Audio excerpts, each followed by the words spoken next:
और होगी लेडीज की मस्ती भरी किटी पार्टी। साथ ही काउंसलिंग, ब्यूटी गाइड, क्रिएटिविटी कर रहे हैं आपका इंतजार। तो देखना ना भूलें। आप लेडीज की आधी दुनिया, सोमवार से शुक्रवार दोपहर 2 बजे आपके अपने ताज़ा टीवी पर।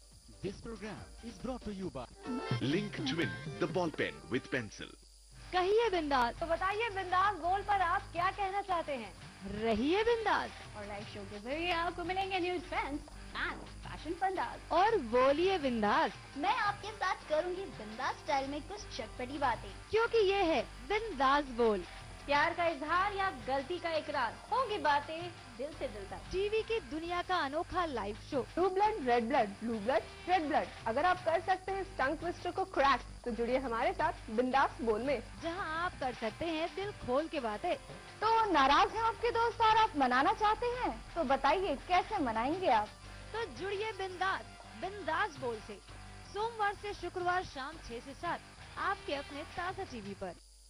क्रिकेट का मैदान हो या फुटबॉल का स्टेडियम, हर जगह खेल जुनून ही नहीं जज्बा भी होता है, जहां खिलाड़ियों की जीत उत्सव और हार आंसू बन जाती है। लेकिन हर जीत और हार के बीच बनते हैं कई रिकॉर्ड, और खेल के हर रिकॉर्ड पर पूरी नजर रखता है कमेंट्री बॉक्स। सोमवार से शुक्रवार शाम 5:30 बजे सिर्फ ताज़ा टीवी पर। This program is brought to you by Link Twin, the ball pen with pencil. ताज़ा तरीन डोज ऑफ एंटरटेनमेंट। ताज़ा तरीन एंटरटेनमेंट के डोज के लिए ताज़ा TV brings to you your half an hour dose of Bollywood stuff. News, views, movie reviews with a splash of Tazi. Brand new entries, extra large zing of rumors and gossips. Hit गाने of the fit week, celebrities के पंगे हो या उनका rocking इश्क, birthdays या श्रद्धांजलि, शादी की शहनाई या न्यूबॉर्न की काय, किस स्टार के सितारे गर्दिश में और किस स्टार ने कहा फिल्में सिर्फ 3 चीजों की वजह से चलती है, एंटरटेनमेंट, एंटरटेनमेंट, एंटरटेनमेंट। और हमने भी कहा एंटरटेनमेंट टिकट। एंटरटेनमेंट टिकट देखिए सोमवार से शनिवार शाम 5:30 बजे आपके अपने ताज़ा टीवी पर। This program is brought to you by Link Twin, the ball pen with pencil.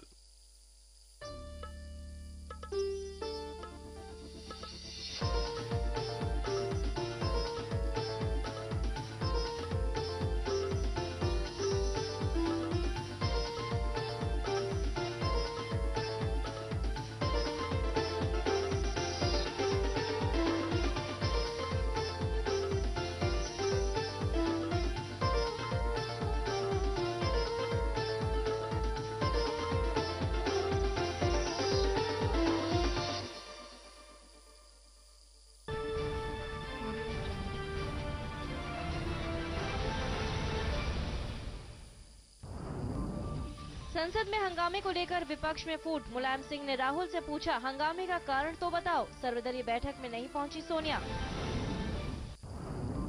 नहीं खत्म हो रहा है बिहार में डीएनए पर सियासत। पीएम मोदी को बिहार के 50 लाख लोगों के डीएनए सैंपल भेजने के लिए लालू नीतीश शुरू करेंगे अभियान। झारखंड के देवघर मंदिर में भगदड़ से 11 कांवड़ियों की मौत, 50 से अधिक घायल। सावन के दूसरे सोमवार पर पूजा की होड़ में हुआ हादसा। देवघर जिले में आईएएस राहुल पुरवार को स्पेशल डीसी और आईपीएस मुरारी लाल मीणा को स्पेशल एसपी बनाया गया। आज ही घटी है बड़ी भगदड़ की घटना। प्रधानमंत्री से मिलने दिल्ली गई ममता बनर्जी, कहा 30,000 करोड़ का हुआ नुकसान, भरपाई की करूंगी मांग।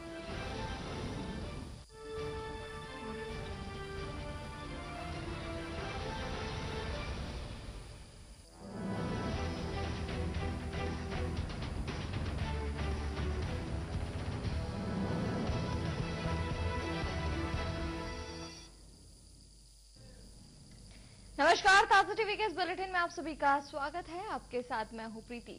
आइए करते हैं खबरों की शुरुआत।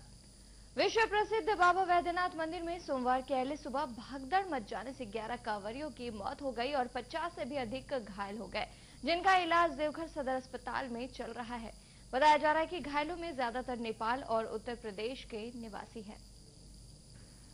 झारखंड के प्रसिद्ध बाबा बैद्यनाथ धाम मंदिर में इस वर्ष कांवरियों के लिए सावन की दूसरी सोमवारी काल साबित हुई। दरअसल अहले सुबह से दूसरी सोमवारी को भी बाबा पर जल अर्पण के लिए कांवरियों की कतार लगी थी और इस कतार में हजारों हजार श्रद्धालु कतारबद्ध थे। लेकिन धीरे धीरे भीड़ बेकाबू होने लगी और अचानक पुलिस द्वारा लाठीचार्ज के बाद भगदड़ मच गई, जिसमें 11 शिव भक्तों की मौत हो गई और 50 से भी अधिक लोग घायल हैं। हम आपको बता दें कि यह घटना अहले सुबह 4:30 बजे की है। घायलों में सबसे ज्यादा उत्तर प्रदेश और नेपाल के हैं। लगभग 40-50 से कम नहीं था। 15 गो के तो हम खुद अपने हाथ से लाते थे। जी हम वही बस्ती के बच्चा हैं, कुछ के हम अपने भागे हम लादे हैं। ये सब प्रशासन का कमी हम लोग के सामने हुआ है। हम लोग भीड़ भर जन कमरिया भर रहा था, प्रशासन लाठीचार्ज किया, नहीं करता, लाठीचार्ज नहीं होता। सारी कमी है यहाँ से जाए प्रशासन। वहीं क्षेत्र के सिविल सर्जन ने भी घटना की जानकारी देते हुए कहा कि कहीं न कहीं जरूर चूक हुई है, यह दुखद घटना है। भगदड़ होने की खबर मिली बेला भवन में और वहीं से मैंने कुछ वहाँ घायल और कुछ लाश की बॉडी को लाया गया है। डॉक्टर लोग इलाज कर रहे हैं, देख रहे हैं उसमें कितना डेड हुआ कैजुअल्टी।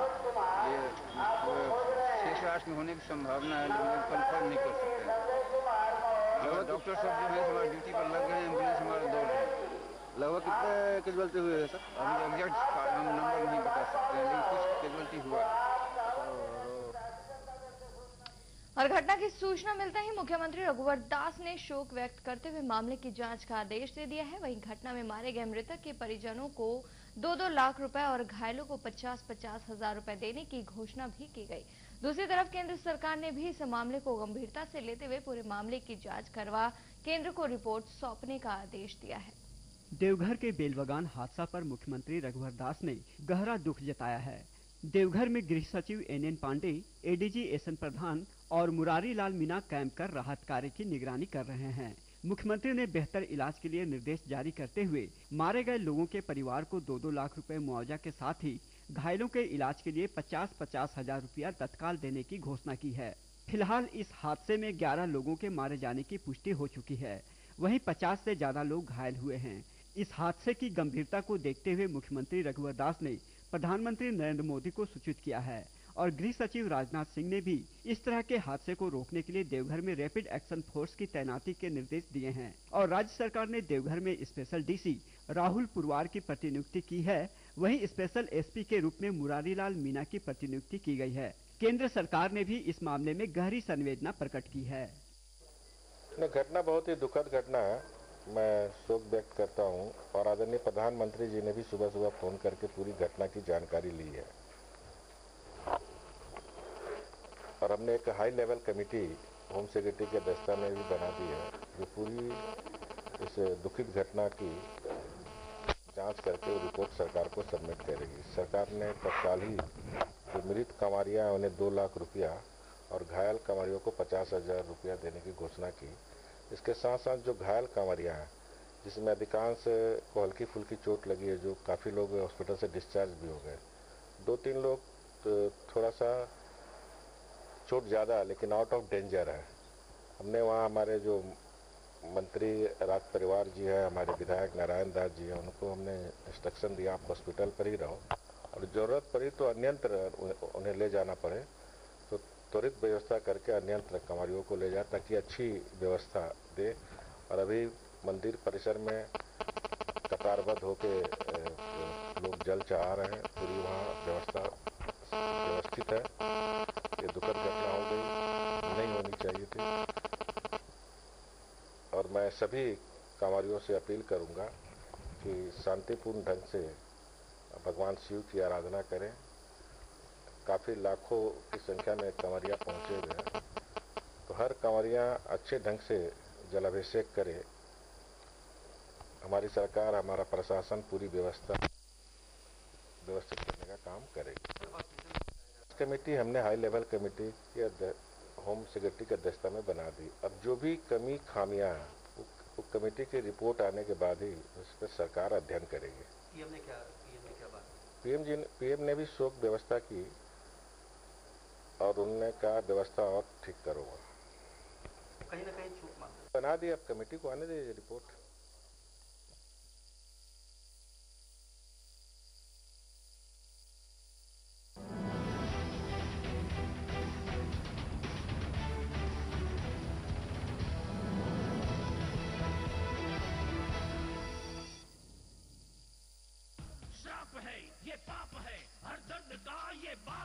नया संडू बाम अल्ट्रा पावर करे सख्त दर्द की बोलती बंद। झंडू बाम अल्ट्रा पावर, जबरदस्त दर्द की बोलती बंद। नया झंडू बाम अल्ट्रा पावर, साथ ही झंडू बाम और बच्चों का झंडू जूनियर जेल बाम। राजनीति की बिसात पर मोहरों की हर चाल, कब कौन से बयान से मचा बवाल। कूटनीति की इस जंग में यहाँ सब जायज है, जहाँ खबरें भी लगाती हैं एक दूसरे से आगे निकलने की रेस। देखिए ताजा विशेष। ताजा विशेष देखिए सोमवार से शुक्रवार रात 8:30 बजे आपके अपने ताजा टीवी पर। This program is brought to you by जबरदस्त दर्द की बोलती बंद। नया झंडू बाम अल्ट्रा पावर, साथ ही झंडू बाम और बच्चों का झंडू जूनियर जेल बाम।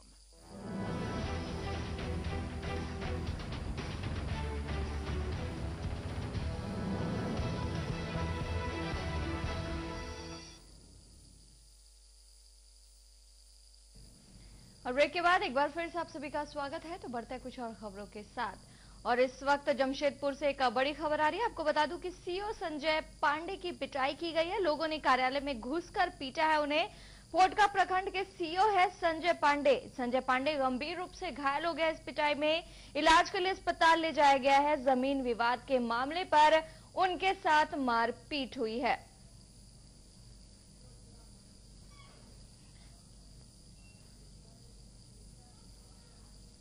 और आपको बता दूं कि जमशेदपुर में सीओ संजय पांडे की पिटाई हुई है। पोटका प्रखंड के सीओ है संजय पांडे। इस पर सीधा जानकारी के लिए जुड़ेंगे जमशेदपुर से हमारे सहयोगी विनोद कुमार। तो विनोद जी, क्या कुछ जानकारी मिल रही है इसे लेकर?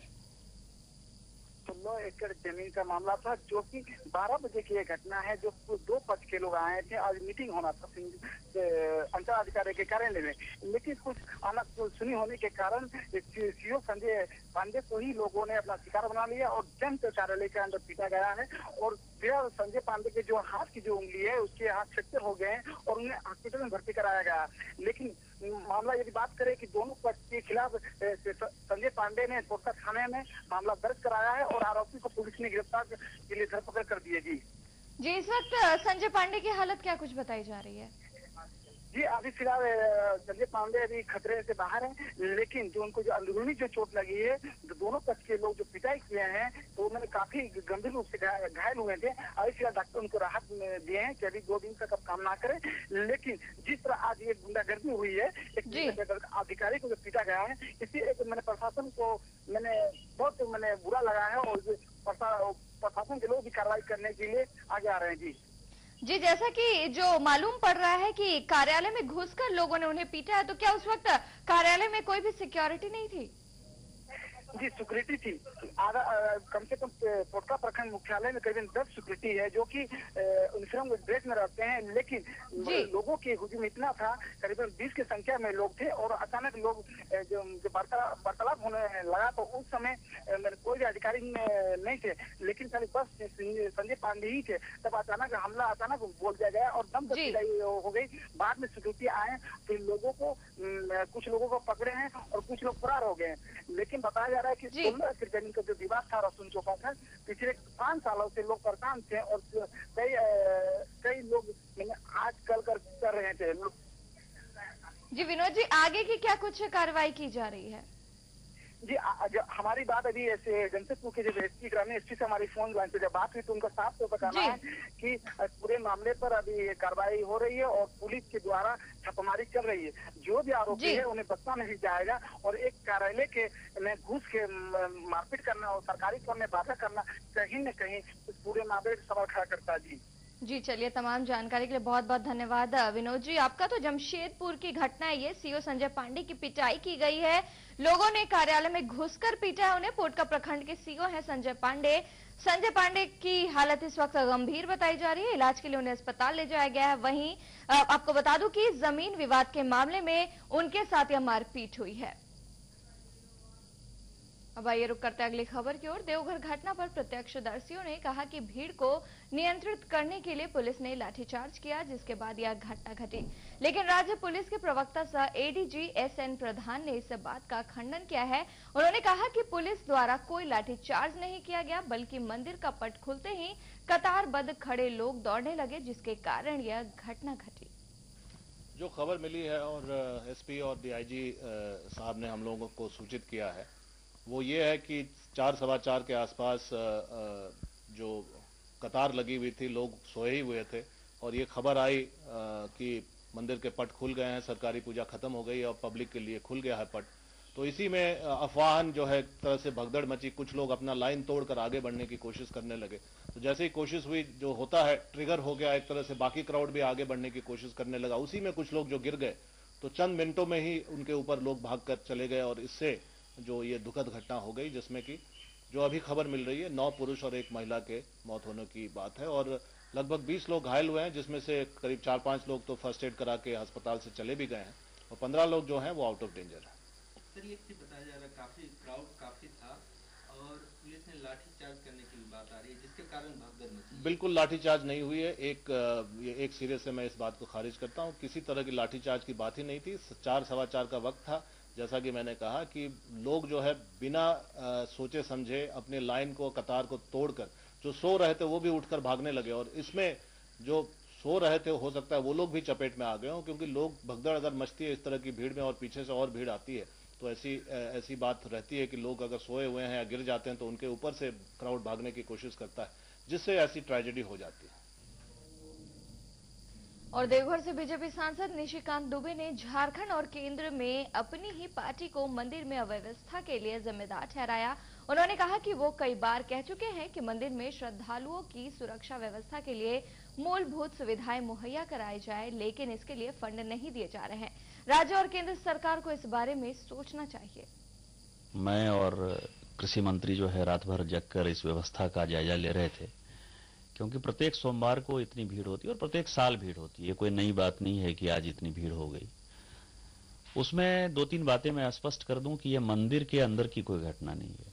मंदिर से ये 10 किलोमीटर दूर की घटना है। जो जगह है वो टीवी पर आ रहा है कि 3 किलोमीटर दूरी है, तो 3 किलोमीटर एरियल की दूरी है। जो हम लाइन बनाते हैं, जो बेला बागान जो है, जो कतार बनाते हैं, वो कतार जब बेला बागान पहुंचता है गोल गोल घूम के, तो वो 10वें किलोमीटर पर ये जगह है। 105 किलोमीटर लोग पैदल चलकर आते हैं। उनको लगता है कि हम जल्दी से जल्दी बाबा का पूजा कर लें, क्योंकि उसके बाद पेशेंस लूज कर जाते हैं। तो इसका मतलब कि भीड़ के अंदर ही एक दूसरे को क्रॉस करने के लिए ये बातें हुई। पूजा तो 10 किलोमीटर दूर होना था ना। इसमें सारे लोग दोषी हैं। सांसद होने के नाते मैं खुद अपने आप को सबसे पहले दोषी मानता हूं। इसके बाद राज्य सरकार और केंद्र सरकार दोनों इसकी दोषी है। जो कंजिक्यूटिव, जो भी राज्य सरकारें कोई भी केंद्र सरकार हो, क्योंकि इसके ऊपर कोई राजनीति नहीं होनी चाहिए।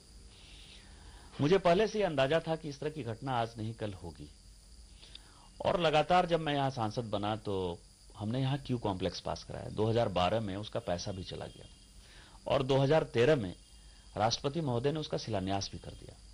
लेकिन झारखंड सरकार कैसे चलती है, इसका सबसे बड़ा उदाहरण यह है कि आज तक हम उसका एक ईंटा जोड़ नहीं पाए। 40,000 लोगों के एयर कंडीशन हॉल बनेगा। एक जगह जो है वो श्रद्धालु जाएंगे तो निश्चित तौर पर उनमें भगदड़ नहीं होगी, क्योंकि उनको सुख सुविधा मिल जाएगी। उनको एयर कंडीशन हॉल में ना बारिश का डर होगा, ना धूप का डर होगा, ना पानी का डर होगा। तो वो अभी तक हम नहीं बना पाए। दूसरा जो लॉन्ग टर्म प्लानिंग का सवाल है कि जब ये भीड़ जाती है तो आप उसको टाइम स्लॉट देते हैं। कई एक जगह टाइम स्लॉट देते हैं कि आपका 11 बजे पूजा का समय है, आपका 12 बजे पूजा का समय है। यह भी हमने 2013 में लागू किया। तत्कालीन जो मुख्यमंत्री थे हेमंत सोरेन जी, उन्होंने आनंद फानन में बैठकर जो है रांची से ये घोषणा कर दी कि ये नहीं होगा, जिसके कारण मैं खुद ही हाईकोर्ट में PIL में हूं। तो मेरा ये मानना है कि केंद्र सरकार और राज्य सरकार जो योजना बनाती है, जैसे प्रसादम की योजना है, हृदय योजना है, स्मार्ट सिटी की योजना है, आप जब तक इस पिछड़े इलाकों में इस तरह के जगहों को नहीं देखेंगे, क्योंकि तिरुपति और वैष्णो देवी में इसके मुकाबले आपको करोड़ों गुना ज्यादा सुविधा नजर आएगी। लेकिन भीड़ का जहां तक सवाल है, भीड़ देवघर में उसके मुकाबले करोड़ों गुना ज्यादा आपको नजर आएगा। यदि हिंदुस्तान में सबसे ज्यादा कहीं भीड़ किसी तीर्थ स्थल पर है तो वो देवघर में है। लेकिन देवघर की कोई भी प्लानिंग केंद्र के स्तर पर, राज्य के स्तर पर आपको कुछ नहीं दिखाई देगी। और यदि ये नहीं हुआ, यदि हम बैठकर केवल एक रीजन के तौर पर कि इस रीजन को ये दे दें। क्या होता है कि जब केंद्र पैसा दे देती है तो राज्य सरकार को ये करने का सवाल होता है। जो तत्कालीन राज्य सरकार थी उसको देवघर के बारे में एलर्जी थी और उस कारण से ये नहीं हो पाया। लेकिन ठीक है, 7-8 महीना हमारी भी सरकार को हो गई, अभी तक ये काम चालू हो जाना चाहिए था। लेकिन जब तक देवघर की एक लॉन्ग टर्म प्लानिंग नहीं होगी तो इस तरह की घटना बार बार होती रहेगी, यही मैं आज आपको कह सकता हूं। और इस वक्त धनबाद से एक बड़ी खबर आ रही है। आपको बता दूं कि 2 अधिकारियों को गोली मारी गई है। आउटसोर्सिंग कंपनी के ये दोनों अधिकारी बताए जा रहे हैं। दोनों गंभीर रूप से घायल हैं। अस्पताल में इन्हें भर्ती कराया गया है। पुलिस जांच कर रही है। आपको बता दूं कि अज्ञात अपराधियों ने उन्हें गोली मारी है। जी हां, धनबाद में 2 अधिकारियों को गोली मारी गई है। इस पर सीधा जानकारी के लिए जुड़ेंगे धनबाद से हमारे सहयोगी अशोक कुमार। तो अशोक जी, क्या कुछ जानकारी मिल रही है? जी, मैं बता दूं आपको कि ये दोपहर की आज की घटना है, जब CIC कंपनी के आउटसोर्सिंग कंपनी के 2 अधिकारी कंपनी के काम को लेकर अपने आवास की ओर लौटे थे। उसी समय जैसे ही धनबाद के लोयाबाद थाना के पास पंजाबी मोड़ है, जहाँ पर गाड़ियों का हमेशा एकदम से जाम लगी रहती है। जैसे ही दोनों अधिकारी पंजाबी मोड़ के पास पहुंचे, 3 बाइक पर सवार 6 अपराधी जो थे हवा में पिस्तौल लहराते हुए दोनों अधिकारी को वहां रुकने का कहा। जैसे ही अधिकारी भागने की कोशिश करने लगे, वो मनसा उन अपराधियों की भाग गए और जैसे ही उन्होंने भागने की कोशिश की, अपराधी ने उन्हें लात मार के उनकी गाड़ी को रुकवा दिया और उसके बाद ताबड़तोड़ 2 अपराधी जिसके हाथ में पिस्टल थी, ताबड़तोड़ उन अधिकारियों पर 10 से 12 राउंड की गोली फायरिंग की। जैसे 3 गोली, एक अधिकारी जो है नूर मोहम्मद जो है उनको 3 गोली लगी है और एक अधिकारी को 2 गोली लगी है और उसके बाद हवा में और 3-4 चक्र गोलियां चलाते हुए अपराधी लोयाबाद थाना की ओर फरार होने में सफल रहे। जी, अधिकारियों का क्या कुछ कहना है? क्या उनसे कोई बातचीत हो पाई है कि आखिर कौन हो सकते हैं ये अज्ञात अपराधी? जी, मैं बता दूंगा आपको कि धनबाद कोयलांचल में एक पुरानी कहानी है कि आउटसोर्सिंग कंपनी में वो अपने वर्चस्व को लेकर, रंगदारी को लेकर आए दिन किसी न किसी आउटसोर्सिंग कंपनी में गोलीबारी, बम धमाके की आवाज प्रतिदिन सुनाई देती है। मामला भी उसी से देख के जोड़ा जा रहा है, जहां पर कुछ लोग अपने लोगों को नियोजन की मांग को लेकर उन अधिकारियों से आज से 1 सप्ताह पूर्व मिला था और उन्हें आश्वासन अधिकारियों ने दिया था कि ठीक है, इसके लिए कंपनी के अधिकारियों से बात किया जाएगा। लेकिन मामला लगता है कि उसी से जुड़ा हुआ है और उन्हीं आप लोगों ने इन दोनों अधिकारियों पर हमला बोला। फिलहाल दोनों अधिकारियों की हालत गंभीर बनी हुई है। जिन्हें धनबाद के सेंट्रल अस्पताल में भर्ती कराया गया। पुलिस अभी फिलहाल जांच में जुटी हुई है। जी अशोक, पुलिस का क्या कुछ कहना है इसे लेकर? ये मैं बता दूं आपको कि जैसे ही धनबाद के लॉ एंड ऑर्डर DSP थे, उनसे बात करने की कोशिश की, लेकिन उन्होंने मीडिया के सामने कुछ भी नहीं कहा और फिर वो घटना स्थल की ओर चल गए। उनका कहना है कि जल्दी अपराधियों का पकड़ लिया जाएगा और इस मामले का उद्भेदन कर लिया जाएगा, लेकिन उन्होंने मीडिया के सामने कुछ भी कहने से इनकार किया। जी चलिए, तमाम जानकारी के लिए बहुत बहुत धन्यवाद अशोक आपका। तो आपको बता दूं कि धनबाद में 2 अधिकारियों को गोली मारी गई है। आउटसोर्सिंग कंपनी के अधिकारी है, दोनों ही गंभीर रूप से घायल है। अस्पताल में इन्हें भर्ती कराया गया है। पुलिस जांच में जुट गई है। आपको बता दूं कि यह गोलीबारी अज्ञात अपराधियों ने की है। फिलहाल इस वक्त जानकारी जो मिली है कि जो 6 अपराधी थे वो 6 ही अज्ञात थे। फिलहाल पुलिस मामले की जांच में जुट गई है और फिलहाल यहाँ वक्त हो चला एक और छोटे से ब्रेक का। बने रहिए हमारे साथ।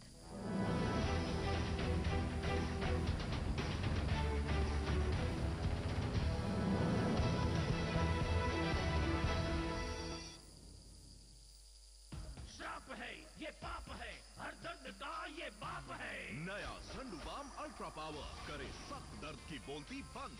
झंडूबाम अल्ट्रा पावर, जबरदस्त दर्द की बोलती बंद।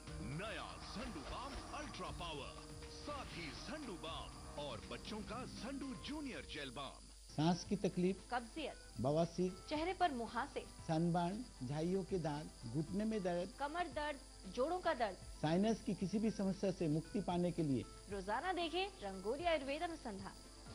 शनिवार दोपहर 2 बजे लाइव और रोजाना दोपहर 12:30 बजे। लगभग 40-50 से कम नहीं था। 15 गो के तो हम खुद अपने हाथ चलाते।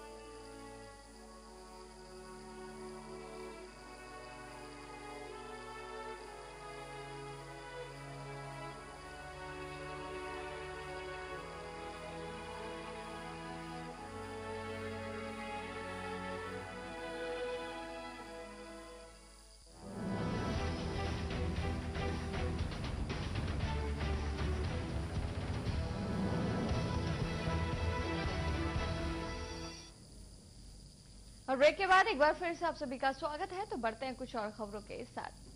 कांग्रेस पार्टी ने तय किया है कि वो लोकसभा के भीतर तख्तियां और बैनरों के साथ अपना विरोध जारी रखेगी। लोकसभा में कांग्रेसी सांसद आज भी काली पट्टियां बांधकर पहुंचे। इसी बीच कार्रवाई शुरू होते ही कांग्रेस सांसद मल्लिकार्जुन खड़गे ने एक बार फिर सुषमा विवाद को उठाया। फाइल निकाल के देखिए, जो पहले के चिदम्बरम साहब के वक्त में क्या फाइल थे, उसके ऊपर क्या लिखा हुआ है, क्या कहा है, और यहाँ पर जो वक्तव्य हुआ है, तो इसीलिए मैं चाहता हूँ, not on adjournment motion, discussion will be there.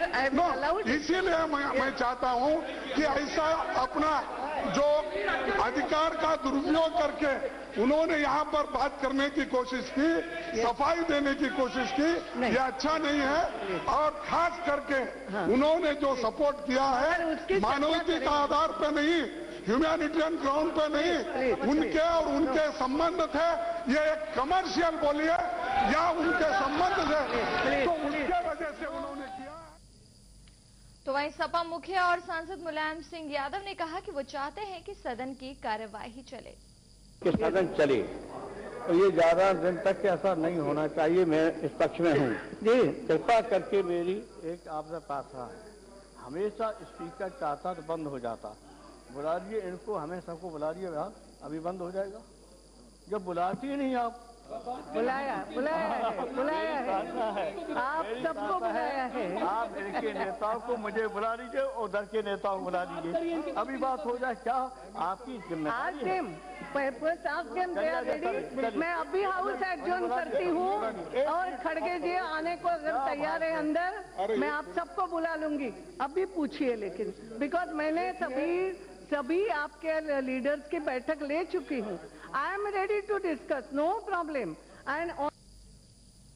और नागालैंड समझौते और बिहार हिमाचल में राज्यपाल की नियुक्ति को लेकर मोदी सरकार पर निशाना साधा। सर, जिन मुद्दों पर पिछले 3 हफ्तों से पार्लियामेंट चल नहीं रहा है, उन मुद्दों पर अभी तक सरकार की तरफ से, चाहे माननीय प्रधानमंत्री जी हों या पार्लियामेंट्री अफेयर्स मिनिस्टर हों, लीडर ऑफ द हाउसेज हों, उनकी तरफ से कोई हल निकालने का प्रयास नहीं किया गया। और उसके साथ साथ ही मुझे बहुत अफसोस से कहना पड़ता है कि हर दिन नई चीजें हो रही हैं। अभी नागालैंड में एनएससीएन के साथ जो अकॉर्ड की बात हुई, पहले 3 चीफ मिनिस्टरों ने कहा हमसे नहीं पूछा गया। इधर से कोऑपरेटिव फेडरलिज्म की धज्जियां उड़ाई जा रही हैं। चीफ मिनिस्टर बिहार से नहीं पूछा जाता, चीफ मिनिस्टर हिमाचल से नहीं पूछा जाता गवर्नर अपॉइंटमेंट करने के लिए। तो वही कांग्रेस की ओर से उठाए गए नागालैंड समझौता और राज्यपाल नियुक्ति के मामले पर वित्त मंत्री अरुण जेटली ने सरकार का पक्ष रखा। कई बार प्रयास हुआ बात करने की, उनका सदैव रवैया ये रहा, हमारा रुख जो है, हम उस विषय को आगे नहीं बढ़ा सकते क्योंकि हमारी पार्टी का निर्णय है कि हमने सदन इस बार चलने नहीं देना। इसलिए हर कम्युनिकेशन में ये उत्तर मिला है। जहां तक इनके मुख्यमंत्रियों का प्रश्न है, ये स्पष्ट रहे कि कांग्रेस पार्टी के मुख्यमंत्रियों ने ट्वीट कर नागालैंड अकॉर्ड का स्वागत किया और इनके नेतृत्व के जब गलत दबाव आए तो उसके बाद उन ट्वीट को औपचारिक रूप से वापस लिया है। ये एक वास्तविकता और हकीकत है। और फिलहाल इस बुलेटिन में बस इतना ही। बने रहे ताज़ा टीवी के साथ, मुझे दीजिए इजाजत। नमस्कार।